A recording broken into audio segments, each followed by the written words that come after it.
what is something that you love that, other than being nominated to Clinical Researcher of the Year, but what is something on the job about the job that you love that just keeps you going every day? I think it's like the people, it's really the people, the relationships that I've built, um, and definitely kind of starting to get together a team and really just seeing the power of a team and like what it can do if you've got people that are motivated and intentional.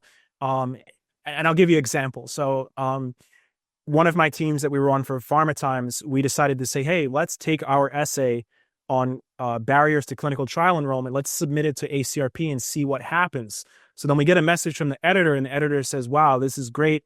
Not only are we going to publish this, we're going to use this as study material for individuals who want to recertify and continue their education. So, and I attribute that to like the team, like we all work together on this. So I think the highlight is just you work with these amazing, smart people, and just leveraging them to really kind of get things done, and then seeing the impact of that. I mean, I think that's the thing that really that has kind of stuck out to me.